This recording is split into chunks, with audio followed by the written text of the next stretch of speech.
Salam əziz dostlar, canlı yayımız başlayır. Babat debatlasız, mən Kamran Ensənli qonağımızı sizə təqdim edəcəm. Çox maraqlı analitikası var, onun üçün də əminəm ki, bugün həm maraqlı, həm də ibrətamiz bir verilişimiz olacaq. Amma qonağımızı təqdim etməmişdən əvvəl like şərəsini tıklayın əziz dostlar. Bu like şərəsi bir nəfər, 10 nəfəri dəvət edir. Komandamız böyüdür. Press klub 200 mindən artıq bizim ordumuz var, amma press kluba abunə olun ki, bu ordu daha da böyüsün, düşmənlərimiz kiçilsin. Sizin ordunuz, yəni bizim ordumuz nə qədər böyüdüysə, o qədər düşmənlərimiz xırdalaşır, cılızlaşır. Bir də hansı şəhərdən, hansı ölkədən baxırsınızsa onu yazın. Mütləq yazın, çünki monitoring, biz onu izləyirik, çox önəmlidir. Bilirəm ki, bütün yer kürəsində. Tokyodan tutmuş Melbourne'a, Washingtondan Helsinki'yə, Rostovdan Ağcıqabula qədər hər yerdən tamaşaçılarımız var. Yazın ki, onlara bir də biz monitoring eləyək və sizinlə dostluğumuz davam etsin. Bugünkü qonağımız isə siyasi şərhçi, politolog Teymur bəy Qasımlı. Teymur bəy, xoş gəlmişsiniz. Kamran bəy, xoş gördük. Bu yay günündə yenidən sizdən görüşməkdə şad oldum. Qonaq izləyiciləri salamlayıram. Azad bəy də dəvət üçün təşəkkür edirəm. Çox sağ olun Teymur bəy, şık görünürsünüz, gözəl, qalstukda, əlcüsədə bu yay günündə bizə qonaq gəlmişsiniz. Mən indi gəlin vaxtı ilə böyük belə, yəqin ki siz də, məndən daha təbii ki gəncsiniz, amma bizim bilirsiniz uşaqlığımız, yeniyetməliyimiz, gəncliyimiz Amerikaya belə uzaq bir xoşbəxt, olduqca əqidə, olduqca ideya belə daşıyan insanların yaşadığı bir ölkə kimi baxırdıq və belə idi, doğrudan da belə. Çünki bu Abraham Lincoln'un, Jefferson'ın, adlar çoxdur da orada, General Lee, Benjamin Franklin və s. Reagan'ın belə bir dövlətdir. İndi çox rəzil bir hal görürük gözümüzün önündə. Trump gələndən biz onu analiz eləmişik burada ki, bu adam psixoloji problemləri var. Amma psixoloji problemlər elə bir məqam yaratdı ki, bu bütün xarici siyasət müstəvisində hər yerdə məğlub oldu. Yəni Husilərə məğlub oldu, İrana məğlub olub, Rusiyaya məğlub, Putinə ümumiyyətlə onu dolayıb desən barmağına. Məğlub olub, balaca Qrinlandiya məğlub oldu, Kanada hər yerdə məğlub oldu. Amma indi iş keçib Amerikanın içinə. Görürsünüz Kaliforniyada nələr baş verir, Elon Musk'la nələr baş verir. Bu xaosu siz necə qiymətləndirirsiniz və Trump'a sizcə necə təsir eləyə bilər bu Amerikadakı xaos? Kamran bəy, o gözəl dediniz, o insanlar Fransanın, Avropanın maarifçi babalarının fikirlərini, ideyalarını, kitablarını oxudu və sırf o Jean-Jacques Rousseau'nun, Montesquieu'nun dövlət fəlsəfəsini Amerikada qurdu. Doğru, tamamilə doğrudur. Azadlıq bilirsiniz, heykəlində fransızlarla bağışlayıblar, elə o ideyaları daşıdılar. Amerika Birləşmiş Ştatları həqiqətən də örnək bir yer olub, bir dövlət olub. Yəni inkişaf, demokratiya, ədalət baxımından. Başqa xarici baxandan kimi alıb, o başqa şey. Biz sizlə keçən dəfə də verilişlərimizdə zaman-zaman müzakirə edirik. Lider yoxdur dünyada. Və bugün də Amerika Birləşmiş Ştatlarında adını çəkdiyiniz Reagan, Kennedy, nə bilim Truman kimi, nə bilim Eisenhower kimi, Roosevelt yoxdur bir. Demokratlar görürsünüz nə gündədir. Bir liderləri yox, indinin özündədir. Bu cür biabırçılıqdan istifadə edə bilmirlər. Demək ki, partiya ölüb. Respublikaçılar, militarist təfəkkürlü olub respublikaçılar və s. O da bir qalıb Trump'ın əlində. Gör ki, Trump'ın demək olar ki, hər şeydə adı çıxıb, bütün pis şeylərdə adı çıxıb, amma Amerika Birləşmiş Ştatlarının bir prezidentidir və seçilib də. Bir başqa efirdə də demişdim mən, elə siz də demişdiniz, bu adamın Musk'dan çox gedəcəyi bilinmir ki. Vaxt nəticə gördünüz, bir-birinə çirkin, iftiralar, o Epstein, o yanında falan. Pedofil adlandırırdı. Bəli ki, sənin orada adın var falan və o döyülməyə də olub. Gözünün altında belə boş şey. Bəli, deyilənə görə... Yəni, tamaşaçılar doğru başa düşməzlər. Elon Musk'ın döyülməsi. Bəli, Elon Musk deyilənə görə maliyyə nazirini də vurub, itələyib, Trump'ın oğlu cavab qaytarıb. Yəni, çox biabırçı oldu. Çünki biz sizlə keçən dəfə nə dedik? Yəni, bizi orada da baxıram, keçən dəfə rəylə yazanlara da təşəkkür edirəm. Tənqid eləmək olan niyə olmur? Bunun harası debatı oldu? Qardaş, debatdır da. Kamran Ensənli ilə biz Teymur otururlar, küçük mühadəsə, razılaşın, inağaraq döyək bir-birimizi, söyək bir-birimizi ki, mən də dedim, sizə təsdiq edilsin ki, Elon Musk dedi ki, sən bu Çinə bu qədər vergi niyə qoyursun? Bax, gördünüz, onun bir partladı orada. Amma gördünüz, mənə elə gəlir ki, sualınıza belə bir cavab vermək istəyirəm, bilmirəm nə qədərə qəbul edəcəksiniz. Musk'la və Trump arasında bir iç müharibə başlayıb. Sən dedim, mənim sahəmdə seçilmişsən, prezident olmuşsan, yaşayıb görəcəyik. Hətta Musk'ın partiya qurması da belə bir adlanılır. Amma Amerika Birləşmiş Ştatlarında nə müharibəni dayandırdı. Qrenlandiya düz buyurursunuz. Yaxın Şərq. Dünən Netanyahu ilə yeni xəbərdarlıq eləyib. Daxildəki problemlərin birisi budur. Bu miqrant məsələsidir. O ərazilərdə həmin o bunt olan əsgər yeridib. Özü deyilənə görə Trump konstitusiyasını da bu səlahiyyətlərində aşıb. Ora Los Angeles qubernatorunun ixtiyarı var. Bilirsiniz Kəmran bəy, Amerika biraz qəliz dövlətdir, sistemi də bunu oxumaq üçün aylar illər onun sisteminə baxmaq lazım. Yəni hər ştatın bir qanunu var. Siz məndən də yaxşı bilirsiniz, bilirəm, yaxınlarınız orada qalıb. Bu ştatın sürücülük vəsiqəsində nə bilim New Yorkda sürə. Belə qəribə bir dövlətdir. Hər ştat bir dövlət əslində. Bəli, hər ştat bir dövlətdir. Burada svetoforun yanında dura bilərsən, o bir ştatda duranmazsan. Nəsə, ona görə də bu qanunu pozub. Ora Milli Qvardiyanın əsgərlərini göndərib. Ki, gedin bu, belə deyək, sakin, yəni oranı yatışı. Oradakı insanların bir çox problemləri var. Amma orada miqrantlara qarşı ədalətsizliyin, ora ən çox da belə deyək, Latin Amerikası kökənli insanların yaşadığı bir ərazidir. Qanunsuz, icazəsiz götürüb aparırsınız, ora demək, deportasiya edirsiniz. Mən bu yaxınlarda yoxdur, bir statistika oxudum, ümumiyyətlə Amerika haqqında. Bir hörmətli müəllim, professor da deyirdi ki, onu ki, Amerikanın Teymur, universitet sistemi yaxşıdır, orta məktəb sistemi bəlkə bizdən də betərdir. Həqiqətən də eləymiş. Yəni bizdən betər ola bilməz, amma bizdə laf betərdir ki, yəni baltanı dibindən vurur. Müəllim durmuşdu o gün baxdı, parmağını belə uzatdı, qızılları verdilər, tapdı, elədi, hamı da valideynlər. Ona görə də mən keçən dəfə də biz sizlə gəlmirəm məsələyə, vicdan itib deyir. Demirəm vicdansızmı, amma itib. İndi də deyirlər nə var? Deyir, utandığımdan götürdük. Amma universitet müəllimlərə qəpik quruş alır. Utandığımdan barmağımı uzatmır. Bəli, nətər qırızdır. Amma universitet barmaq uzatma utanmır, amma utandığından barmağımı uzatmır. Kamran bəy, Azərbaycanın orta məktəbləri bərbad günündədir. Universitetlər də, universitet müəllimlərə də qəpik quruş verirlər. Amma bizdən də belə. Amma orta belə ümumi Amerika qitəsinin təhsil səviyyəsi, insanların intellektual dünya görüşü bərbaddır. Bərbad ki, Trump'ı seçiblər. Bəli. Amerika qitəsinin və o cümlədən də Amerikanın mı? Bunun səbəbləri budur ki, təhsil pulludur, bahadır. Nə bilim, biri deyir, dünya vecinə deyil, adam öz ölkəsində olur. Yəni, ona görə də Amerika Birləşmiş Ştatlarının ümumi olaraq daxilində həmişə belə problemlər olub. Amma və lakin Trump gələndən sonra, yəni Trumpın seçilməsini bilsən bir dəfə, bu Kamala Harris demokratların pandemiya və uğursuz bir namizəd olduğuna görə və bugün Elon Musk peşmandır. Elon Musk demokrat olub. Elon Musk həmişə demokratları maliyyələşdirib bəli varlar. Onu nə bilim kimsə nə edibsə bunun demokrata, nə bilim respublikasıya. Amma o demokrat nə respublikacı. O hardan pulu qoyur, oradan necə pul götürəcəyim fikirləşir. İndi deyib bütün Twitter ilə X platformasında aldığını yazdıqlarını Trump haqqında qorxusundan silib. Deyib, səhər subuslar silib verilmiş, o subusda onları alacaq. Ümumiyyətlə, Trumpın X platformasını, yəni keçmiş Twitter alması müəmmalıdır. Onu niyə alır? Və alandan sonra X platformasını qoyub və o X platformasında həqiqətən də reytingini hörmətli salmışlar. Qısası, mən... Twitter'ı aldım, bəli, aldım. Razıyımsın.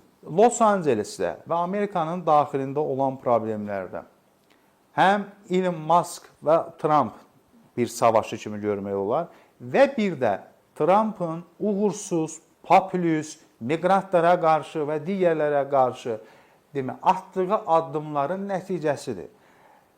Döçeveli deyək də Rus dilinin xidmətinə hər gün baxır. Döçeveli. Orada Trumpa səs verən ştatlar belə bugün narazıdır. Şəhərlər belə narazıdır. Yenə deyirik, o uğursuz Biden'ın, uğursuz Kamala Harris'in seçilməsinə görə... Məncə Obama da uğursuzların elə başındadır. Bəli, Obama... Amerikan uğursuzluğu da Obama'dan başlayır. Mənim bir tələbəm vardı, qız idi. Obamanın fanatı idi, onun kitablarını oxuyurdu və dərsdə də mənim siyasi kommunikasiya sizin təşəkkür edən bir reklam elədiyiniz, dəstək olduğunuz kitabın lideri idi. Orada hərə bir lideri çıxırdı, inandırırdı. O da Obamanı danışdı.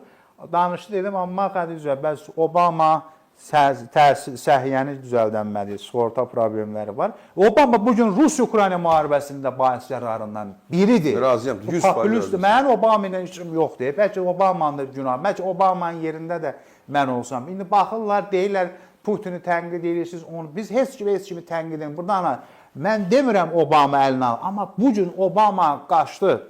Obama elə bir ki, Münhen kimi də Hitlerin qabağından qaçdılar. İkinci Dünya müharibəsi baş verdi. İndi də Obama administrasiyası qaçdı, sanksiyalar paketinə oturdu. Nəticə etibarilə Rusiya-Ukrayna müharibəsi gəldi, çıxdı və bu gün də o gözəl dediniz, Vladimir Putin Trump'ı belə deyək ələ salıb.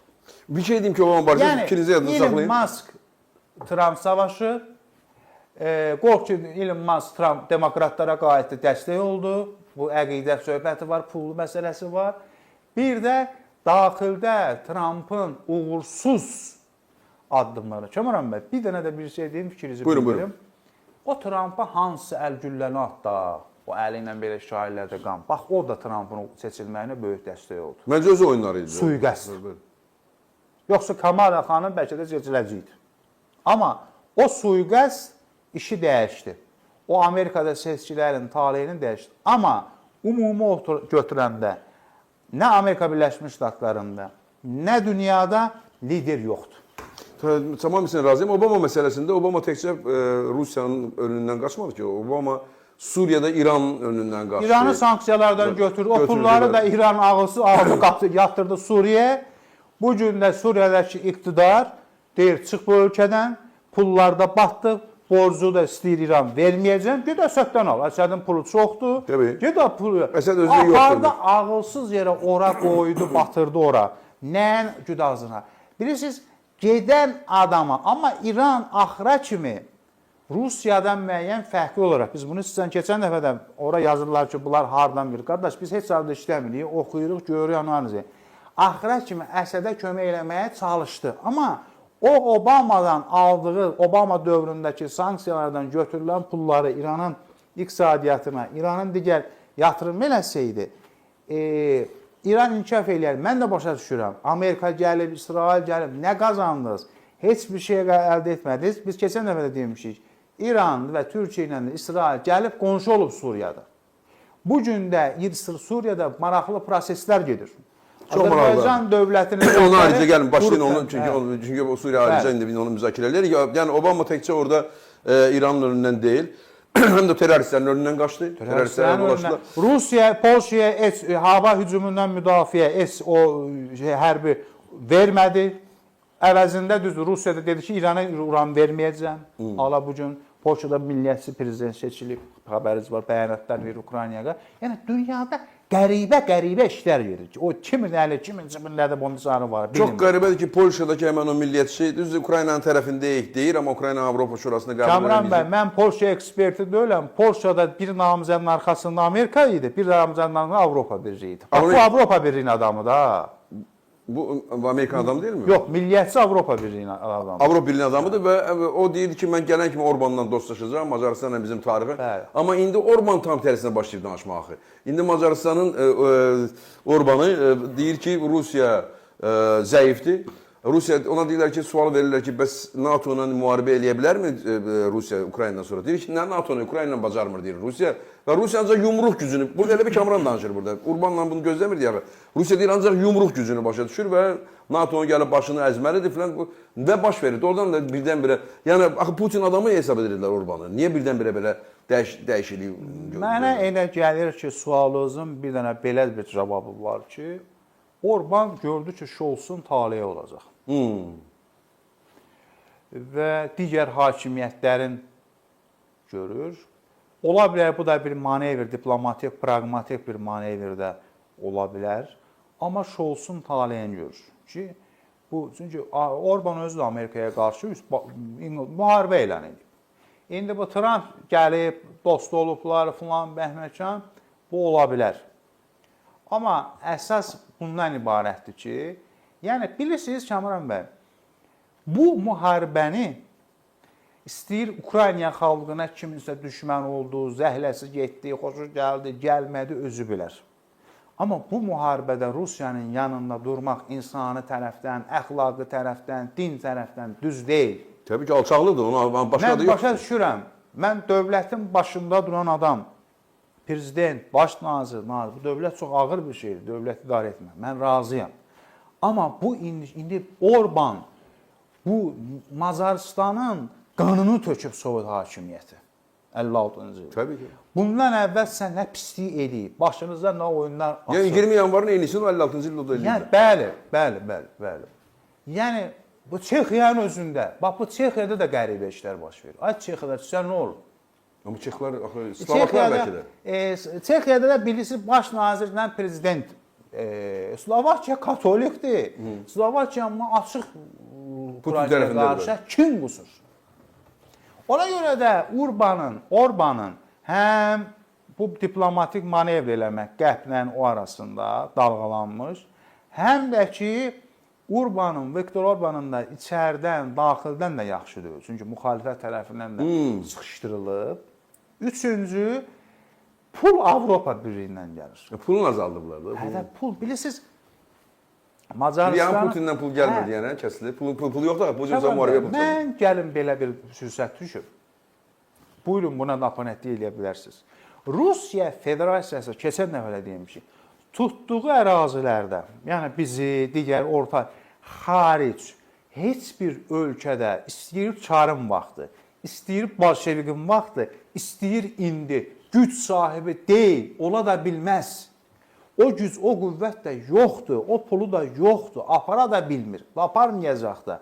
Bugün o pulu aparmaq üçün o gücü yoxdur. Rusiya kimə sanksiya qoysa heç nə vecinə deyil. Amma Amerika Birləşmiş Ştatları sanksiya qoysa, Avropa Birliyi müəyyən bir sanksiya qoysa, o dövlətin müəyyən zədələnmə var. Rusiya kimə sanksiya qoysun, qoy görüm, deyim ki, o dövlət zəifdir. Heç kimi. Rusiyanın nə iqtisadi gücü yoxdur. Hərbi gücü göz qabağındadır. Yəni göz qabağındadır. Ona görə də Orbanın bu fikirləri ki, deməsində, Orban bir ara Zelenski ilə Putini görüşdürmək istəyirdi, emsarlıq eləyirdi, sözləri aparırdı, gətirirdi, eləyirdi. Amma nəticə budur ki, istəyir Orban, istəyir bu digər tərəf, bu məsələdə hamı artıq seçim etməlidir. Bu Hindistan Orban indi keçir Ukrayna tərəfə başlayırdı.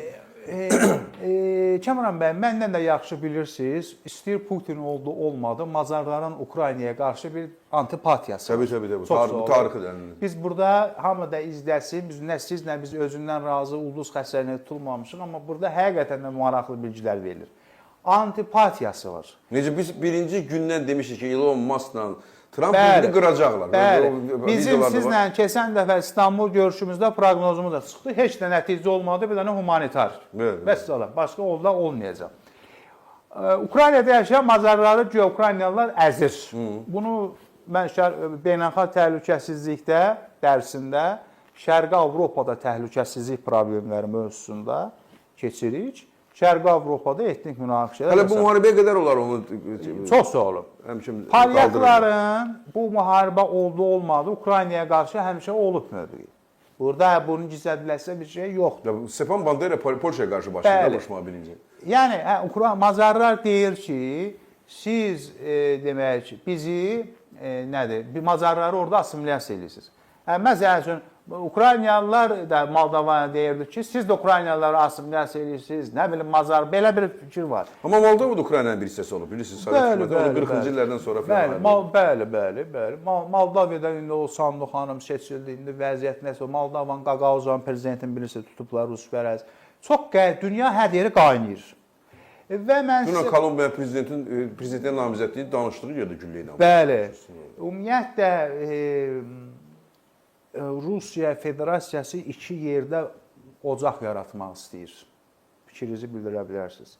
Biri Macarıstan, bağışlayın, biri Moldova, biri Balkanlarda. Təbii, razıyım. Çünki Balkanlarda bir dənə bir spiçka çöpü vurulsa, Balkanlar aləmi qarışacaq bir-birinə. O da Serbiyanın indiki hökuməti nə qədər parada da gəlsə, nə qədər bir şey olsa, səbirdən pragmatik olaraq aparır. Bir ara savaş lap başlayacaqdı Serbiya ilə orada. Avropaya gəldi. Və orada Türkiyənin də birisi sülh missiyası var.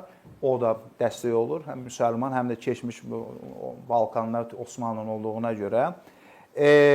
Moldovada da qarışdırır. Amma onu tuturlar bunu. Sandu xanımın belə başa düşürəm ki, həm qərb arxasında durub dəstək verir Amerika. Məsəl üçün, Amerika Birləşmiş Ştatları ilə Avropa Birliyinin Moldovada fikirləri eynidir.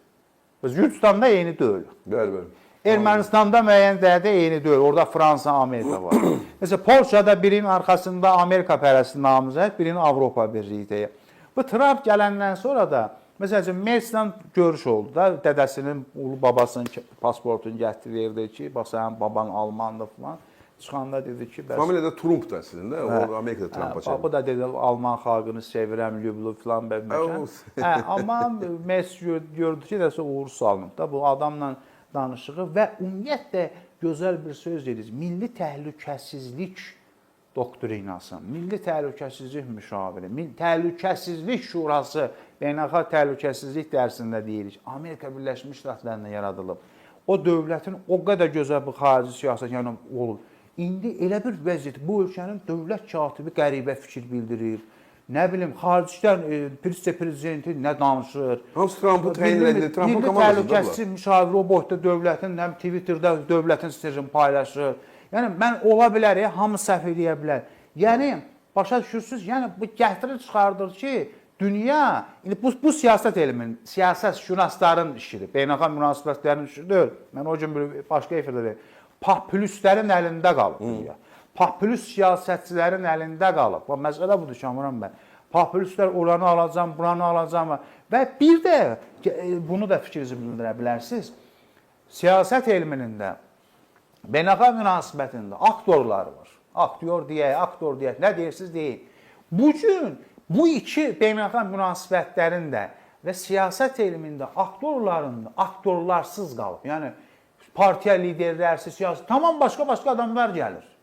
İtaliyada nə bilim aktyor gəlir, nə Meloni, faşist gəlir. Bilirsiniz, faşizmin İkinci Dünya müharibəsində olmuş, ondan sonra da uzaq sönmüş milyon, indiki zamanda lideri və onu açıq deyən Meloni'nin baş nazir seçilməsi İtaliyada bu dünyanın bir təhlükəli bir mövqeydə olmasına gətirib çıxardı. Bu hadisə həm Avstraliyada da gözlənilir. Miqratları yarı Amerikan vətəndaşları deyir ki, bu Trump deyir, bunları qovacam. Bir yarı deyir ki, axı yazıqdır, bunlar gəlib sığınıqlar bizə. Bu, məsəl üçün, işsizlik, o bu. Nəsə, yəni siz çox vektorlu danışdım. Orbanın da, o deyir, o cəhənnəmə gedən özünə bir adam axtarır. Görür ki, Putin cəhənnəmə gedir. Burada yenə haqqda yazacaqlar ki, ay qardaş, Putin Ukraynanı şumlayıb, belə eləyib, elə eləyib, ala bilmir də qardaş. Məğlub olub da, ala bilmir. O əməliyyat... Dünən genə Odessada doğum evini, bir də ki, qan köçürmə institutunu var. Bunun bütün işi ondan ibarətdir. Bacarmır oradan doğum evini vurur uşaqlar. Yaxşı, Rusiyanı dəstəkləyən insanlar. İnsanlar? Yəni, Rusiyanı, Putini dəstəkləyən... Onları insan demək olur. Hə, da indi mən biraz... Taxta başlar vardı, adları vardı. Rus pərəstlər, nə bilim nə... Qardaş, insan hüquqları var da, beynəlxalq hüquq var da. Doğum evini vurmaq olar. Bu insanlar gecə yatanda vurmaq. Bunu niyə eləyir bilirik də, Ukraynaya təslim olsun. Amma tam tərs effekt verir də, birinci gündə. Kin alır, nifrət alır. Yəni, bilirsiniz, problemlər budur. Yəni, Orbanın və digər liderlər, məsələn, Merc həqiqətən də gələndən özünü çox ləyaqətlə aparır. İndi nə qədər də o aparacaq hakimiyyəti, koalisiya çox təhlükəli bir şeydir. Sabah kiminlə xoşu gəlmir ki, mən dağıdıram koalisiyanı. Bu da ola bilər. Amma Merc bugün mənə elə gəlir ki, Ukraynanın bir garantidir, bir təhlükəsizlik baxımından, dəstək baxımından. Hə, burada bir oyunda gedir ki... Onlar həm də özlərini düşünürlər, onlar bilirlər ki... Yox, burada bilirsiniz Kamuran bəy, Bismarck, Otto von Bismarck çalışırdı ki, Almaniyanı birləşdirmək üçün Rusiyanı çarı neytral saxlasın. Bu istər çar Rusiyası, indi SSR-nin bu İkinci Dünya müharibəsinə qədər o ayrı məsələdir. Həmişə Almaniya-Rusiya münasibətləri, çar Rusiyası və indi də Almaniya-Rusiya münasibətləri çox maraqlı münasibətlər olur. Onların qohum əlaqələri də var. Qohum əlaqələri, Bolşevik inqilabından sonra demək, Almaniyanın hərbi hava qüvvələri SSR-də gizlin təlim keçib hərbi təyyarə. Yəni, bu gün də var idi. Və ki, Rusiyaya, Ukraynaya hücuma keçməsəydi, bu gün Almaniya fərqli, xanım Merkel həmişə neytral bir vəziyyətdə dayanıb, Almaniya ilə qəbul. Yəni, bunu da başa düşürəm, dövləti saxlamaq üçün. Ona görə də Orbanın həm Ukrayna məsələsində, həm daxildə vəziyyəti yaxşıdır. Hər yerdə, bütün dünyada bahaçılıq başalıb gedir. Kolumbiyanı deyirsiniz, Kəmran bəy, yenə dəstəkçimiz Latın Amerikasında təhlükəsizlik problem. Mafiya burada var, silah alveri, orqan mafiyası. Yəni Kolumbiya narkotik, terror, belə ən Amerika qitəsində ən təhlükəli ölkələrdən biridir. Yəni orada kimsəni öldürmək, silah satılır uşaqlarda və yaş fərqi olmalı mənə təəccüblü gəlmir. Yəni adamı danışdığı yerdə İndi burdadır. bəli, bu deyir ki, amma Kolumbiya terrorla mübarizədə Amerika Birləşmiş Ştatlarından dəstək alıb. Son illərdə bəli. Yox, 60-70-ci illərdən bu başda gördü ki, gücü satmır. Amerika mənə kömək elə. Yəni Kolumbiya Amerika Birləşmiş Ştatlarının sadiq müttəfiqlərindən biridir. Burada əslində bax geniş vektorla belə izah verdiyinizin səbəbi ondan ibarət ki, yer kürəsində xaos baş verir. Ona görə biz analitikanda burada ikimiz Teymur bəylə birlikdə burada nümayiş etdirəndə görürsünüz ki, bütün yer kürəsində baş verənləri danışmaq məcburiyyətində. Çünki xaos baş verir. Bu təkcə Kolumbiya, Polşa, Bolqariya, Amerika və yaxud da Macaristan, Suriyadan ibarət deyil. Bu krizisin səbəbi Teymur bəy ideolojik krizisdir. Yəni indiyə qədər məsələn liberal ideologiya Avropada bərqərar olmuşdu, güc yığmışdı, böyük uğuru da var idi. O liberal ideologiya bu gün tənəzzüldədir, tam tənəzzüldədir. Bu bir. Amerikada liberal demokratik və məhz Amerikanın gücü nədən ibarət idi ki, bütün dünyanın ağıllı insanlarını, hansısa energetik insanlarını, belə əzimkar insanlarını dəvət edirlər Amerikaya və Amerikanın qalxması, ona qalsa, niyə sizcə Trumpa həmən o sənədi təqdim eləyirdi Merz? O göstərirdi ki, sən özün migrantsan. Yəni, sən özün migrantsan, atom bizdə almansan. Yəni, sən Amerikanın sistemini və bütün ideologiyasını məhv edirsən və bu xaos yaradırsan. Çünki migrantlar, indi siz fikir verin migrantların fərqinə. Amerikada migrantlara əl vuranda, bu elə bilir ki, bir başa düşürəm onun narrativləri Putinlə gəlir. Çünki Putinlə xidmətləyir. Mən bunu əminəm və öz düşüncəmlə bunu söyləyirəm və hər şey göz önündədir. O elə bilir ki, oradakı Rusiyada tacikləri, özbəkləri döyürsən. Bax, dünən görürsünüz necə bir video vardı, nə biabırçı bir video vardı. Söyə-söyə, döyə-döyə filan döyür və o da... Migrant qanunu bildiniz, Rusiyaya getməmişdən qabaq onlayn nəsə doldurmalısan. Əgər səhər desələr, bileti alıb getməlisən, nə bilim, nə bilim. Yəni, lap çətinləşdirirlər get-gedə. Heç kim də getməyəcək, heç kim getməyəcək. Amma bir şey var. O döyülənlər var ha. Bax orada görürsünüz, biabırçılıqla, söyüşlə də, o tacik milləti üçün, özbək milləti, Qazaq milləti, Qazaqlar yoxdurların içində. Onlar üçün orada çox böyük təhqirdir və o ölkələrin səsi çıxmır, amma gözümüzün önündə də anasını söyə-söyə döyülə və o da bir dovşan kimi qaça-qaça keçir də. Hamısı cavan oğlanlardır. Niyə? Çünki ora gedən Putin sevgisi ilə gedir. O taxta başdır. İnanın mənə, o təkcə pula görə ora getmir. Çünki pula görə o qədər ölkə var ki, gedə bilərsən də.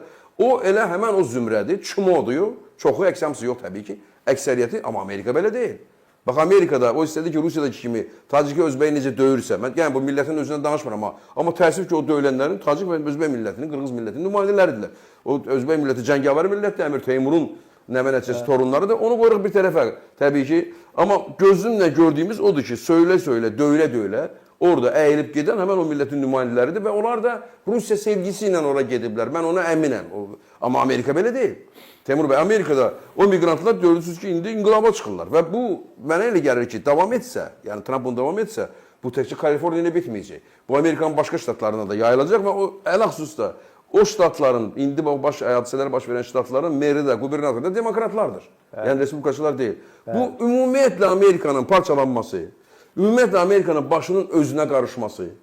Təbii Trumpın aqibəti daha bizi maraqlandırmır. Amerikanın statusu düşür aşağı, Trumpın deyil, Amerikanın hörməti düşür. Etibarı düşür aşağı, etibar böyük rol oynayır siyasətdə dünyada. Ümumiyyətlə həyatda da inam önəmlidir. Siyasətdə daha önəmlidir o dövlətlərin etibarı.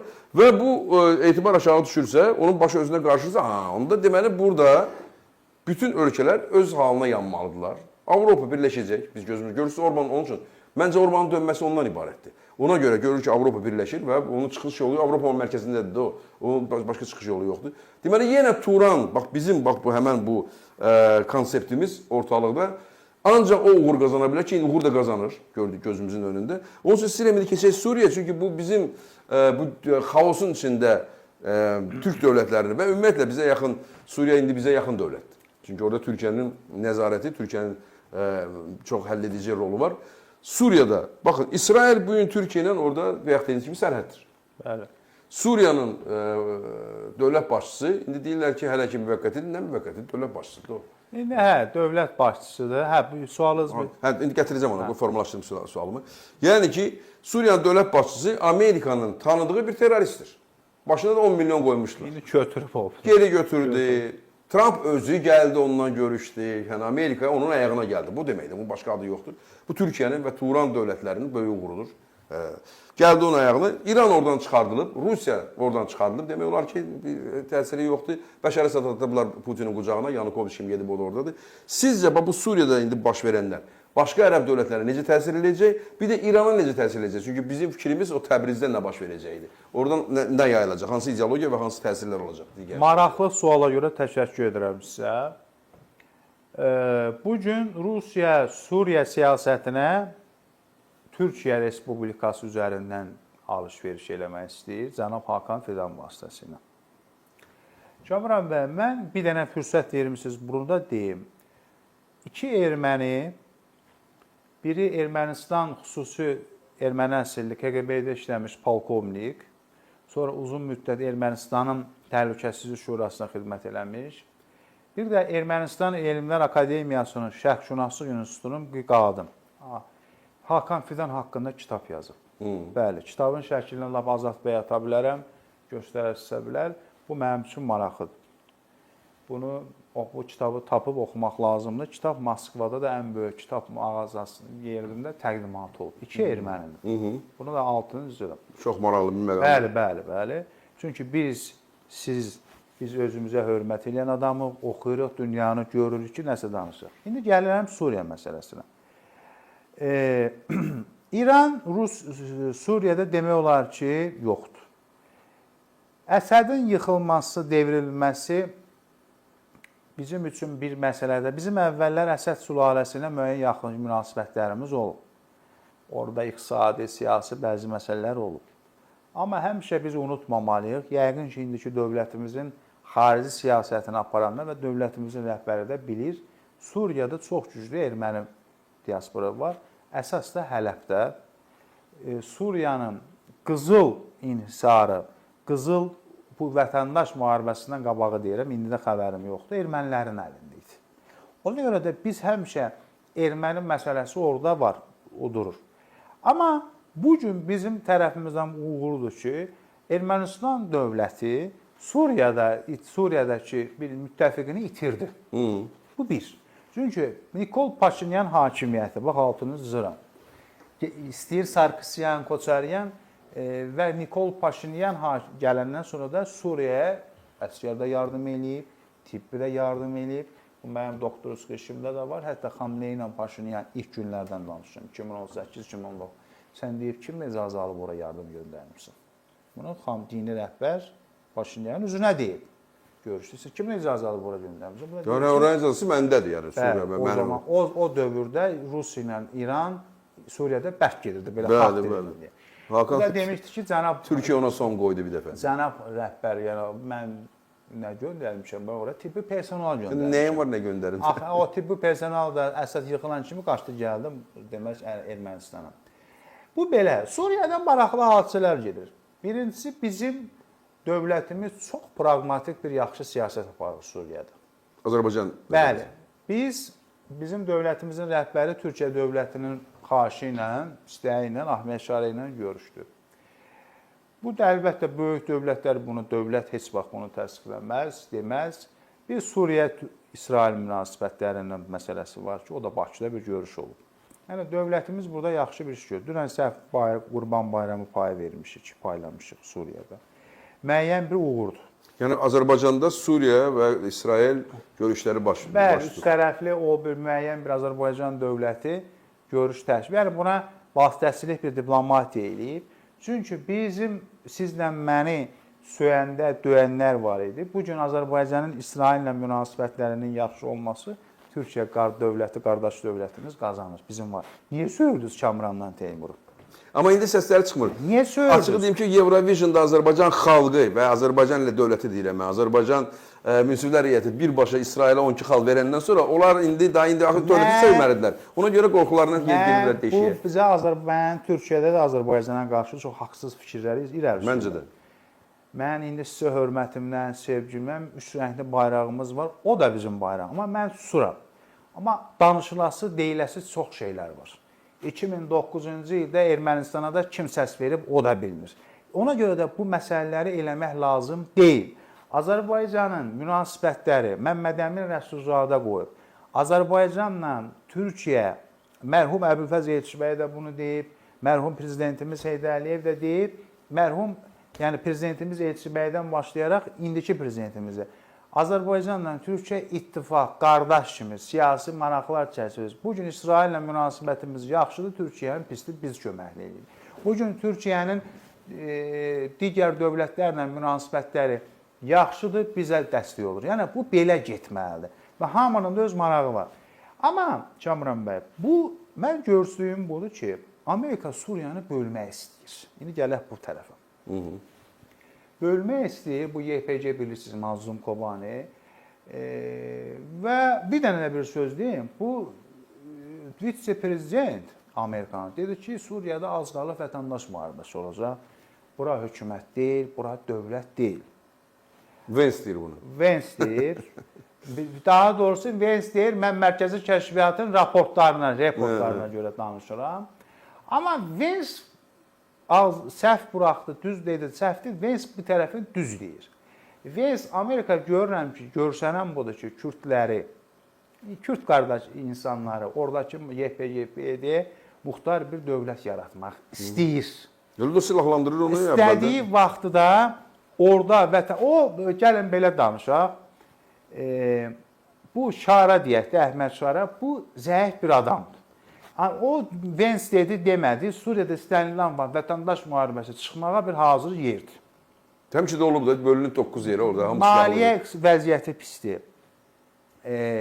Pul məzələdən pisdir. Bu gün məsəl üçün, İsrail, Amerika deyir ki, Əsəd nətər İsrailə təhlükə törətmirdi, sən də törədərsən, fərqin bu olacaq ki, İsraili dövlət kimi tanıyasın. Olsa olan olub. Biz də səhər iqtisadi yardımlar eləyəcəyik. Nətər ki, ABŞ sanksiyaları götürdü, digər Fransa gəlib Suriyaya sanksiyaları götürür, dəstək olsun. Fransanın mandası oldu bax Osmanlıdan sonra. Təbii. Gəlmişən Rusiyanın çıxdığı həmən o bazalarda, limanlarda Fransa. Türkiyə dövlətinin orada hərbi baza yaradılması haqqında artıq müəyyən işlər gedir, olmasını təqdir edirəm, lazımdır. Çünki bu mütləq lazımdır. Suriyada ərəb oldu, nə oldu, Əhməd Şara oldu, nə onu qoyuram bir qırağa. Bu Türkiyə dövlətinin maraqlarıdır. Çünki bu qonşudur bundan. Necə ki, PKK-nın rəhbərini, terroristi demək, illərlə Suriyada saxlayırlar. Bir də Suriya təkcə quru demək deyil ki, dəniz və Aralıq dənizində çıxış, Liviya tərəfə çıxış, hər şey orada. Amma unutmayaq ki, istəyir Əhməd Şara, istəyir digər ərəblərin də Türkiyədə və ümumiyyətlə Türk dünyasına və Türkiyəyə də qarşı böyük bir nifrəti var. Bu gizlətsələr də nə qədər eləsə, ərəblər millətçidir. İndi bizdən də özü çox millətçidir Azərbaycanlılar. Yəni bizim heç kimə nifrətimiz yoxdur. Bizim Türk milliyyətçiliyi yurtda barış, cahanda barışdır, amma onların bizə qarşı nifrəti var. Bəli. Ona görə də mənim gördüyüm budur ki, Suriyada Kürd muxtariyyəti yaradılmayan Amerika əl çəkmir. O Mazlum Kobani deyilən bir dırnaqarası terrorist Əhməd Şara, yəni mərkəzi hakimiyyətə tabe olmaq istəmir. Müəyyən memorandumlar imzalanıb. O konstitusiyada da yenə yazılıb Suriya Ərəb Respublikası, yəni hazırlanır. Ona görə də amma Əhməd Şara hakimiyyəti praqmatik siyasəti aparacaq və Azərbaycan dövlətinin də mən Atatürkdən bir dəfə sizə misal çəkmişdim ki, amanın günüdür, ərəblərin daxili işinə qarışmırıq, qarışmayın. Azərbaycan dövləti də bu günə kimi də heç kimin daxili işinə qarışmayıb və bizim də daxili işimizə heç kim qarışmağı da düzgün deyil.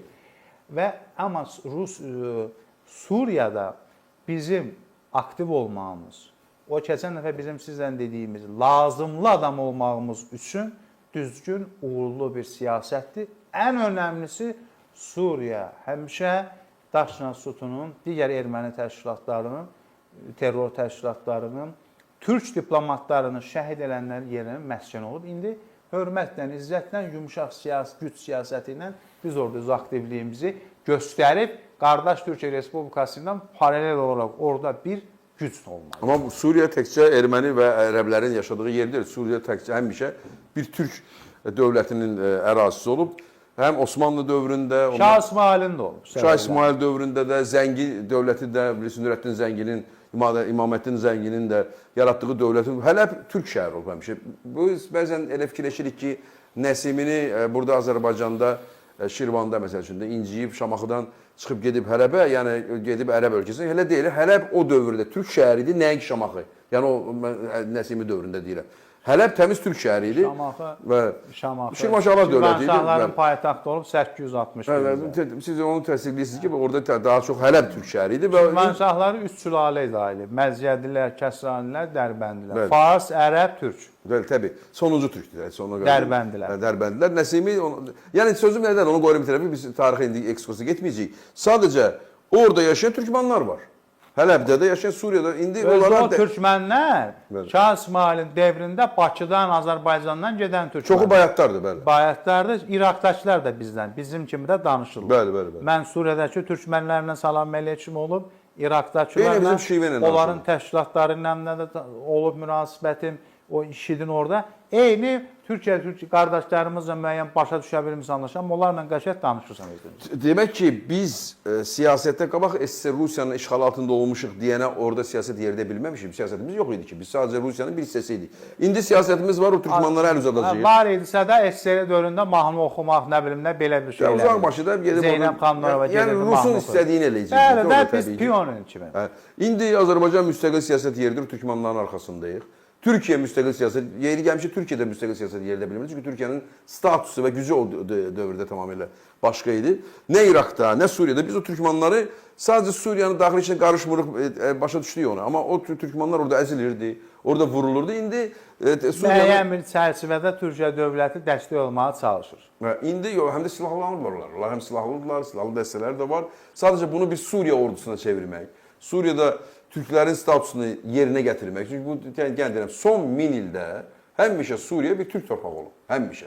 Yəni adın da Suriya. İran kimi. Bəli. Və Suriyanı, İran ümumiyyətlə bizim dövlətimiz, yəni Azərbaycan türklərinin dövlətidir, amma orada mən Zəngini də elə özümüz hamı. Demək ki, Suriya adının özü, Teymur bəy, siz tarixi yaxşı bilirsiniz, gözəl bilirsiniz. Bu Suriya adının özü Avropalılar Asuriya görə gətirib ora qoydu. O çoxdan orada yox idi. O çoxdan Suriya yalançı addır, elə bir adı yox idi. Ərəblərin içində ən intellektual millət Suriyalılardır. Ərəblərin içində oxuma, yazma savadı Suriyalılardır. Ərəblərin içində Arameylərlər də çünki onlar. Misirdən sonra tarixi olan, kökü olan, mədəniyyəti olan, universitet elm ocağı Suriya. İndi əsas sülaləsi olanı xaraba gündən qoydu, dağıtdı. Nə Amerika, nə Rusiya, nə İranın günahı yoxdur. Əsas sülaləsinin günahı var. Məzhəbçiliyə, etnikçiliyə görə dövlət idarə etməz, qardaş. Sən Kürdün haqqını yedin oradan.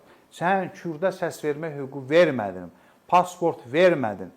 Sünniyə dedim, belə olsun. Ələvi də bizim soydaşımızdır. Ələvi də.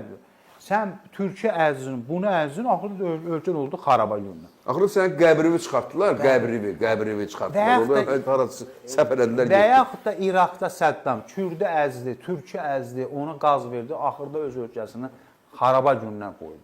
Yəni, başa düşürsünüz, etnik, məzhəbçilik üzərindən, etnik, məzhəbçilik dövlət idarə etmək olmaz. Deyir, bunu da kim eləyib? Ələviləri hakimiyyətin Suriyada üstün olması fransızlar. Fransızlar. Yəni, hərə bir etnik məzhəblə istifadə edib, oyun oynayıb. Yəni, Ələvi statusunun, Ələviyə qarşı deyil, statusun olmasının Fransa sünni gəlməyib döyüşmə, deyib, mən Ələvini qəbul eləmirəm, Kürdün haqqım. Ələvilər Suriya ordusunun, axırda ordusu o generalitet səhər satdı. Yəni, Suriyada hələlik tam deyək, daşlar deyək də, o kərpişlər hələ düzülməyib. Stabillik olmasına baxmayaraq, mən görürəm ki, bizim sizlə keçən dəfədə, mənim də sağ olun dəstəklər, Türkiyə dövləti səbirlə, uğurla Suriyanın bölünməməsi üçün əlindən gələni eləyir. Amma Amerika Birləşmiş Ştatları görsənən budur ki, bölünməyini istəyir. Təbii, amma başlar özünə qaçır. Əldə çəkmir. Başlar özünə qaçır. Bəli, amma indi bu fakt var. Siz amma mən sizə bir söz deyim. Mən Suriya şünas deyiləm, amma əsl Suriyaşünaslardan üzr istəyirəm, amma mən izləyirəm də Amerikanın o özündən qarşısa da Pentagonun önəmli adamları orada işlərlə məşğul. Mazlum Kobani ilə Əhməd Şaranı görüşdürür. Ərəb dövlətlərindən bunun hansı bir strateji təsiri ola biləcək? Bu gün, yəni Suriyadakı proseslərlə mənə elə gəlir ki, görsənən budur ki, indi Türkiyənin adı çəkilir, İranın adı çəkilir, sıra İrana gələcək və s. və ilə axır. Hələlik digər ərəb dövlətlərinə hər hansısa bir təhlükə yoxdur. Çünki Suriyadakı kimi, o bir digər Misirdəki kimi, Misirdə despot bir rejim, müəyyən bir dövlət var indi, amma hərbi bir sistemdir. İrana gəlirəm, İrana qətllə danışıqlar aparır. İran Amerika ilə danışıqlar aparır. Dünən Netanyahu Trump dedi ki, bəsdir, yəni mədəni ki, Trumpla Netanyahunun Kamran bəy günü-gündən münasibətləri pisləşir. Çox pis haldadır və İran da nüvə silahı yaradışı ərəfəsindədir. Yaradışı bəlkə də yaradır. Bəlkə də yaradır. Bəlkə də Amerika bunu bilir. Ona görə danışırlar. Bəlkə də yaradıb ki, İran Amerika ilə deyir, gəlir oturaq danışıq. Yox, Trump hamıya uduzubdur onsuz da. Yəni yaratdı, yaratmadı. Trump xususilərə də uduzub. Trump kimlə danışırsa, söhbət edir, ondan aralanan ki, başlayır onun sözünü deməyə. Ən biabırçı bilirsiniz nədir? Bunlar qoca Bidenə söyüdlər, ələ salırlar. Bidenin yenə bir hörməti, izzəti var idi. Çinlə oturdu, danışırdılar. İndi görün nə var günə qalıb ki, Çinlə Amerika Birləşmiş Ştatlarının heyəti demək ki, Londonda görüşəcək. Görüşür də. Siz bilirsiniz də, Çinin arxasında London var. Bugün Çinin nüvə silahı varsa Londona boşludur. Yəni, mən yenə deyirəm, təkrar, kimin əli kimin cibindədir bilinmir. Yox, opium müharibələrindən sonra biz bilirik ki, İngiltərənin içində nüfuzu. Amma indi kimin əli kimin cibindədir açılır, açıq-aşkarlanır. Yəni, sən Çinə vergiləri tətbiq elədin, amma demək, geri götürdün. Çini dediniz. Siz bilirsiniz ki, Əsəd Çinin, Suriyanın yenidən qurmasını Çinə həvalə eləmişdi. Rabitə telekommunikasiyası. Yəni, Əsədin devrilməsi Çinə də böyük zərbədir. Təbii, zərbədə. Çin səsini çıxartmır. Pullar da var. Bir şey də var Teymur bəy orada ki, indi Amerika, niyə sonra Kürdləri orada adı çəkməliyik, çünki orada Kürd adı çəkilir. Biz Kürd qardaşlarımız Türkiyədə, Azərbaycanda, biz hər yerdə dostluq qardaşıq. Amma orada o etnik mənsubiyyətindən istifadə edib, bunları silahlandırırlar, YPG yaradıblar, filan yaradıblar. Təbii ki, Amerika istəmir ki, Qatardan, Saudi Ərəbistandan gələn neft, qaz gəlib Suriyanın üzərindən, Türkiyənin üzərindən Avropaya gəlsin. Çünki özü satır nefti, qazı ora, özü sıxılmış qazı, nefti filan gətirir. O istəyir ki, orada həmişə qarışıqlıq olsun ki, Avropada işini görsün və Avropanın əlində saxlaya bilsin. Qətərin, yaxın şərqin qazının Avropaya gəlməsi Rusiyanın belinin qırılması deməkdir. Rusiya çıxardıblar onsuz orada. İndi Amerikanın özünün orada. Yox, yəni qazının, neftinin Avropaya gəlməsi Rusiyadan asılılığı demək olar ki, azaldır. Təbii, Teymur bəy, mən sizə nə demək istəyirəm? Yəni, Bəşər Əsəd Rusiya orada aranı qatmışdı ki, Bəşər Əsəd də otuzurmuşdu ki, ora. Siz dediyiniz həmən yollar gəldi. Bəli. İndi Bəşər Əsəd yoxdur. Və Rusiyanı da Avropadan çıxardıblar demək olar ki, qazı az qalıblar orada. Var olun. Amerika indi orada öz qazını satır və yenə də istəmir ki, orada rahatlıqla gəlsin. O Əsəd devrlərində dedik ki, 46-cı ildən Əsəd sülaləsi devrlərinə qədər tək müttəfiqi Suriyadır. Təbii. Bolşevikin də Rusun. O getdi. Getdi, bitti. Epoxası qurtardı. Yəni, sən yaxın şərqdə gəlib at oynada bilməzsən Rusiya. Sən ömrü boyu tutduğun ərazilərdə, elə Azərbaycan, digər MDB ölkələrində də, o da bir müəyyən gücün olub. İndiki dövrdə də SSR-ni bərpa eləyəcəyəm, o xulyada getdi. Bitti. Ya gəlin İrana gəldi, qaydaq. Bu indi çünki Netanyahu və Trump qarşı durması Netanyahu İsrail çıxılmaz vəziyyətdə. Hakimiyyətində qalması üçün İranı vurmaq istəyir. Hakimiyyətdə qalması üçün. Qəzzada soyuq, Qəzzada zülm var. Mən nə Həmasın, nə Fəthin tərəf, mən bir müsəlman olaraq, bir insan olaraq, nə tək Ukraynada ölən uşaqlara, doğum evini siz dediniz deyə, yəni zülm gedir, orada qırılır insanlar.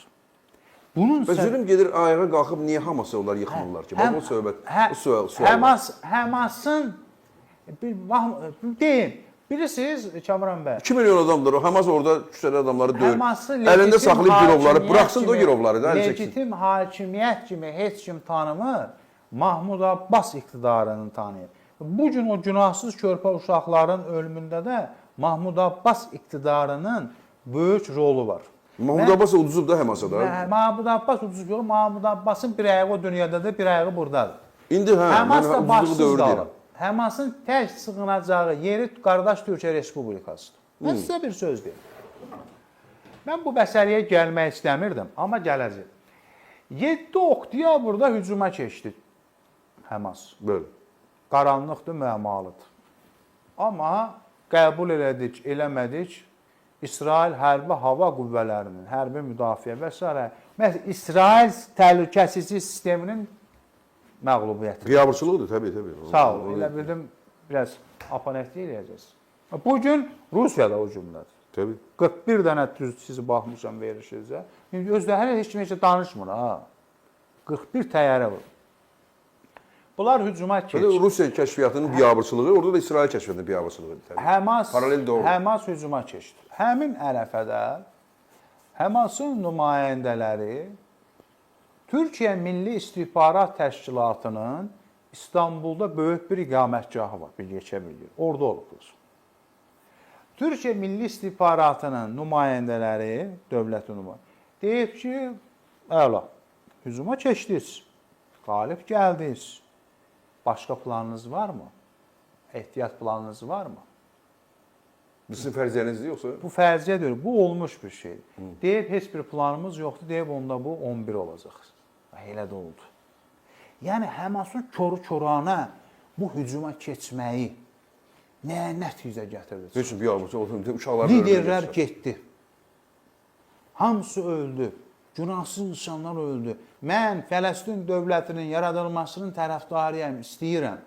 Amma siz gözəl dediniz, bu Həmas, bu Mahmud Abbas iqtidarı, bu körpələr, bəli, dünyada yoxdur da bu İsrail dövləti onu eləyir, bunu eləyir. Yəni, məsələ bu. Timur bəy, mən çox üzr istəyirəm. Siz necə, yəni, hər şeyi qoyuran bir tərəfi, siyasəti filanı qoyuran bir tərəfi, siz Tanrıya inanamamsın, mən də inanamam. Necə ola bilər ki, sən kesin 1200 adamı öldürəsən, qızları, qadınları zorlayasan, uşaqları... Bəs mən də deyirəm ki, təbii ki, cavabı gələcək. Əziz Kamran bəy, mən də Türkiyə dövlətinin MİT-inin nümayəndəsinin yazılan açıq qaynaqda oxumuşam. Deyib ki, hücuma keçdi. Siz bilirsiniz, İsrail sizi başınızdan oynasacaq. Təbii. Ehtiyat planınız varmı? Yox deyib. Deyib, onda 11 olacaq bu. 11. Nə 11? 101 oldu. 101 oldu, təbii. Mən də sizlə razıyam. İndiyə kimi də girovu saxlayıblar, buraxmırlar ki. Buraxmır da girovu saxlayıb əlində. Bu müharibə, bu oldu, olmadı. Netanyahu Azərbaycan dövlətinə dəstək olub.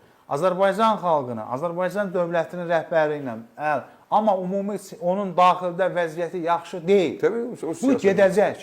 Bu nə oyundur bu? Başa düşürsünüz? Yəni başa düşürsünüz. Bu gün Trump deyir ki, mən bombalamıram İranı. Sənə icazə vermirəm. Heç nə də eləyə bilməzsin mənsiz. Mən olmasam səni burada əzəllər. Sən hakimiyyətdən getməlisən. Sən Qəzzada dayanmırsan. Bilirsiniz, Trump administrasiyası da bugün ərəblər ona baş qaldırır. Baxmayın, 142 milyarda onu satır, bunu alırlar. Deyir, sən Qəzdə sənin torpağını dörür, dədən oranı alacam, buranı alacam. Yəni, çox absurd hərəkət. 2 milyon adam köçürdəcəm oradan, Riviera düzəldəcəm. Siz genə var olun, Qrilandiyanı alacam. Qardaş, Qrilandiya mənim torpağım, sən mənim torpağımı niyə almalısan ki? Sənin nə ixtiyarın var?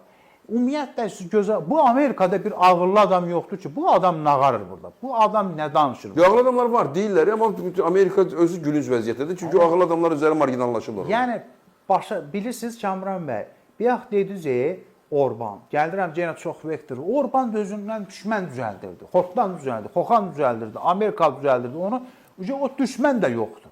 Hamı, indi bu Trumpda burada görür bir şey, daxildə bir Xoxan düzəldib. Bəlkə də Maskı çıxardacaq, bir mənə düşmən eləyəcək. Yox, Kaliforniyanın qızışdıran Trumpdır. Bəli, onu orada eləyir ki, bax, görürsünüz, ay cəmaat, mən bu dövləti, bu milləti düzəltmək istəyirəm. Təhsil nazirliyini ləğv elədi bu adam. Amerikada bir ağırlı demək ki, qardaş, sən nə ağarsan? Bütün uğurlarını ləğv eləyib Amerikanın. Amerika səsini Amerikan səsini, onu dağıtdı, bunu səsini Harvarddan tutmuş. Harvard Universitetdən üsyan bayrağı qaldırıb ki, sən mənim dediyimi eləməlisən, İsraili söyənləri oradan çıxaq. Bu da deyir ki, mən tələbələ nətər çıxardım, onun siyasi mövqeyidir.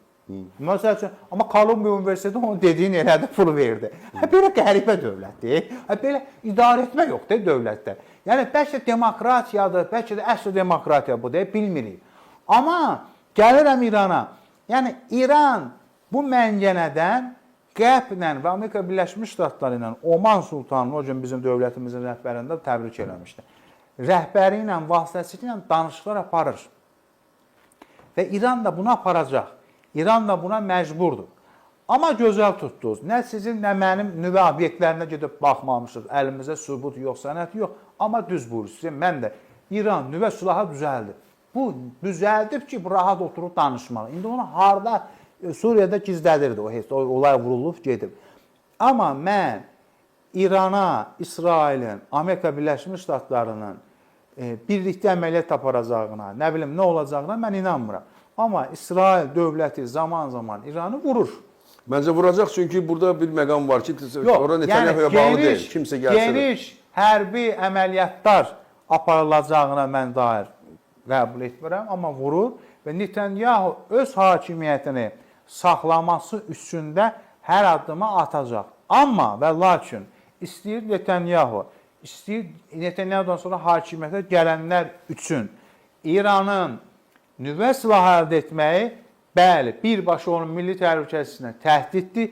Necə ki, Allah eləməsin, sabahlarım Ermənistan nüvə silahı əldə eləyər. Bu da Azərbaycana bir nömrəli təhdiddir. İran onun qardaşıdır da. Bəli, yox. Yəni qardaşlıqdan da əlavə bu gün bu var. Ona görə də İsrailin Amerikasız İrana hücuma keçəcəyinə mən inanmıram, amma bunlar paralel müəyyən əməliyyatlar aparırlar. Deyilənə görə dini rəhbərin vəziyyəti yaxşı deyil, sağlıq vəziyyəti. Mahmud Abbasın günündədir. Günü-gündən pisləşir o xərsən kişiyə. Ona görə də İranda da daxili, bax, diqqət edirsiniz, stabillik yaranıb. Biz həmişə sizlə bunu qəbul. Türk kimliyi oturdu orada, prezident, müəyyən nazirlər, xalq, dəstək, İran dövlətçiliyi fikir versiniz qorudu. Həmişə də İranın dövlətçiliyini biz türklər qorumuş. Bizim dövlətimiz olubdu. Bəli. 1000 ildir bizim dövlətimiz. İndi də, baxmayaraq indiki prezidenti... Bu pəhləvini oratmaqdır. Bəli, Pezeşkiyanın mühasirə alınıb, müəyyən bir tərəfdə işləməyə qoyulmasına baxmayaraq, İranın fikir verirsiniz, daxilində sabitlik var. Amma vay o gündən ki, dini rəhbər ölsə, İranda aləm dəyəcək bir-birinə. Hə, bax onda... Bir adamın ölməyinə disyan orada. Yəni İran ya demokratik bir dövrə gedəcək, bir əvvəl, ya da bir xaosa, ya da bir nəysə bir... Çünki İranın bu gün qərblə, ümumiyyətlə İranın demokratik, açıq, islahat aparıb, İranı bir işıqlı dünyaya aparmaqdan başqa çarəsi, yolu da yoxdur. Bizim canımız Təbrizdir, biz öz haqlarımızı, hüquqlarımızı olur. O heç. İran, Təbrizim müstəqil Güney Azərbaycan dövlətinin ola bilər, olmaya bilər, bilmirəm. Amma Azərbaycan dövləti sizdi, bizdi, buna hər zaman dəstək olmalı. İndi düzdür, İranla müəyyən istiləşməyimiz var. Var, çünki Pezeşkiyan bizim soydaşımızdır, Türk oğludur, özün Türk oğluna. Amma, siz doktoru bilirəm, çox sevirsiniz. Bəli. Amma biz hər zaman buna hazır olmalıyıq. Soydaşlarımızın haqqını, hüququnu müdafiə etməliyik. Gücümüz çatandan, nə şiş yanır, nə kabab belə bir sözü var. Güney Azərbaycan milli davasına da dəstək verməliyik. Bunun yolu dövlət yox. Başqa vasitələrlə, qeyri-hökumət təşkilatları ilə. Buradan elə biz dəstək verəcəyik. Bəli. Amma unutmayaq ki, bizim güneyli soydaşlarımız İranın bölünməsini istəmirlər, amma hakimiyyətli olmalarını da orada istəyirlər. Bu da təbiidir. Çünki ömür boyu o dövlətin hakimiyyəti bizik, Səlcuqlulardan ta Qacarlara qədər bizik orada, biz də olacağıq. Üstəlik də o dövlətin içində, indi mən haqları deyəndə ki, bizim öz dilimizdə məktəbimiz olmalıdır, mütləq olmalıdır. Öz dilimizdə universitetlər açılmalıdır. Qəzetlər, jurnallar olmalıdır. Qəzetlər, jurnallar, televizyonlar, yəni bunlar hamısı orada olmalıdır və biz buna nail olacağıq. Siz qabağımıza fars milliyyətçiliyi deyansın. Siz Amerikanın... İran deyir ki, sən mənim yerli xalqımsan, amma erməni bir yerli xalqım deyil. Ona görə biz onun dilində qəzet var, məktəb var. Məntiqə baxsı fikir verir. erməni sənin harda yer demək gəlim o. Erməni də sənin kimi, Azərbaycanlılar kimi qədim dövrdən yaşayırlar orada müəyyən. Erməni deyir ki, Fars da sən də gəlməsiniz bura. Mənəm buranın yerli xalqıyam. Erməni soruş gör Ermənidən özü nə deyir? Gürcü dilində qəzet var orada. Gürcü müsəlmanlar. Gürcü də azdır orada özü. 3-də 2. O Şahbaz aparıb ora özü müsəlmanlar, İslam qəbul ediblər. Bəli. Yaxşı, Yahudi də var orada. Neçə erməni məktəbi var. Erməni kilsəsi var. Mən bu doktorluq işini yazanda, İranda inqilab olanda, daha ordu oldu. Erməni keşişləri, kilsə rəhbərləri gəldi dini Xamneyin yanına. Ayətullahın ki, Ruhullahın. Yəni biz qalaq gedək dedi, siz qalın. Hər şah nə veribsə imtiyazları artığın verəcək və elə də verilir. Elə də oldu belə. Elə də o tarixdir. Və ermənilər də İslam inqilabını dəstəkləyiblər. Bilirsiniz, İran qərblə niyə müharibədədir? İsraillə niyə dalaşır? Amerikaya niyə müharibə edib? Heç özləri də bilmirlər. Bu başa düşmür ki, sənin Kirinin Kirin yoldaşı Yahudi olub. Sən Yahudi ilə otur. Sən Yahudini gətirmirsən bura. Purim bayramı bilirsiniz də indi Yahudilərdə. Sən Yahudiləri atalıq eləmirsən. Kirin, mən eləməmişəm ki. Azərbaycan dövləti İsrail və yeganə Yahudi dini kitablarında yeganə Yahudi olmayan adamın adı həmin o Kirin adıdır. Sözü Kir farsça pis sözdür, amma tarix ona Kir adı verib də. Kir fars sözü və farsça biraz yaxşı sözdür. Yaxşı sözdür insanın orqanının adıdır. Kirin də həyat yoldaşı Esfil Yahudi olub. Təbii. Məbədləri sən açmısan. Niyə yazmırsan kitabında? Sən nəyə ondan düşmənçilik yaparırsan? Bəlkə də Yahudidən öyrənmirsən. Azərbaycanı sən və çox təəssüflər olsun ki, qardaş Türkiyə dövlətində də bəzi adamlar qoşulublar. Qardaş, siz İsraillə oturanda, duranda, sizin təhlükəsizliyinizi İsrail kömək eləyəndə Azərbaycan SSR-nin zülmü altında zülmü. Nə istəyirsiniz ki? Nə pisdir ki, bugün səni Türkiyə Respublikası Türkiyə ilə Azərbaycanı İsraillə Türkiyə arasında vasitəsilə eləyirik. Sənin Qəzzada nə qədər Azərbaycan Türkiyəlilərin qalmışdı, orada nə qədər insan qırılmışdı, neçə qadın qız, onu Azərbaycan vasitəsilə gətirdi. Neynəməliyik ki? O səsin çıxmır. Bax, indi hər yerdə İranın səsi çıxmır. Nə Qəzzəyə çıxmır, nə İsrail. Gedin, Qəzzə qırılır, Qəzzədə soyqırım olur, Qəzzədə insanlar, günahsız körpə insanlar. Nə qardınız? Bir dənə bir raket atmamışsınız. Hamınız yalandan Fələstin davası deyil, Fələstinlərin qanından, canından siz reyting yığırsınız. Ona görə qayıtmaq lazımdır ki, Kamran bəy, bu siyasətşünasların işidir. Çoxsa Azərbaycanda siyasətşünaslıq elmini nə günə salıblar, ümumiyyətlə elm yoxdur. Ki, niyə dünyada liderlər yoxdur? Niyə sülh üçün, niyə popülistlər atı oynadır? Niyə faşizmin, belə deyək, düz deyək, Meloni xanım sağ olsun, Azərbaycana da dəstək verir. Amma faşistdir da, adam faşistdir. Faşist şeyin üzü yoxdur. Fələstinlərin canından, qanından oyun oynayırlar burada. Ölən də gün ortada qalan demək Fələstinlərdir. Minnətdaram Kamran bəy. Mən təşəkkür edirəm Teymur bəy. Mən sağlıqlı oldu, alımda oldu. Biraz Meloni faşist deməyinizə. Yox, yəni faşist partiyasının üzvü olub. Ola bilər, ola bilər.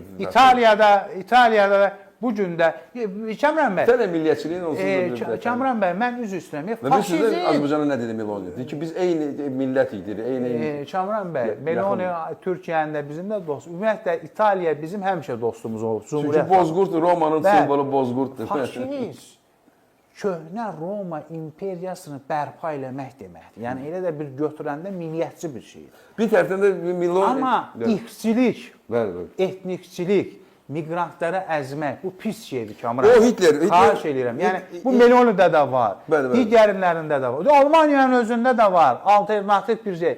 Yəni bu söhbət ondan getmir. Sabah Meloni'nin yerinə kimsə də gəlsə, bu da Azərbaycanın dostu olacaq İtaliyada. Çünki İtaliyamıza ehtiyacı var, bizim də var. Mən şəxsən birinci dəfədir görürəm ki, İtaliyanın dövlət başçısı bizə belə münasibət bəsləyir. Onun da səbəbi 44 günlük savaşda Azərbaycanın qələbəsidir. Amma onda Meloni yox idi, da bilirsiniz. Amma səbəb odur. Yəni Azərbaycanın tanınması biz bir dövlətin, İtaliya kimi dövlətin başçısını, yəni hansı dövlətin, Giordano Bruno'nun, Galileyin, sonra Rossini'nin, Machiavelli'nin, Garibaldi'nin, yəni ki bu ölkənin də belə də böyük belə Leonardo da Vinci'nin, Michelangelo'nun, Caravaggiо'nun bu dövlət, bu millətin dövlət başçısı Azərbaycana, hansı ki dünyanın kimi bizim adımız orada yox idi. Razı. Heç tanımırdılar heç adımızı. Razı. Azərbaycana, biz Azərbaycan, bütün dünya Azərbaycandan nümunə götürməsidir deməsi. Biz Azərbaycanlılarla, yəni İtalyanları deyir. İtalyanlar bütün millətləri üstdən aşağı baxırlar. Millət, bir millətik Mən deyir. o barədə deyirəm, ha, yəni faşizmin yəni deyəndə yəni üstdən aşağı etnikçilik, millətçilik. Bu bizə dostluq eləsinlər. Biz ora türk milliyyətçiliyini öyrədərik ki, hamıya insanları sevgi ilə baxsına baxarlar. Siz hər adamı bəyənən adam deyilsiniz. Hər adamla mən sizi çox təşəkkür edirəm. Mənim fikirlərimlə xahiş edirəm. Yəni İtalyanlar tələbələr var, vizalı vermir. Yəni mən də bu mənada deyirəm. Adam qəbul olunub, Roman versə bu məsələlərdə deyirəm. Amma mənim siz də deyirsiniz, dövlətin dostu olmur, dövlətin marağı olur. Yəni faşistcə Azərbaycan xalqı da İtalyanlar kimi yox, daha gözəl, hörmətli bir millətçi olsunlar. Teymur Qasımlı əziz dostlar, bugünkü bizim qonağımız siyasi şərhçi, çox maraqlı analitikası var, olduqca maraqlı.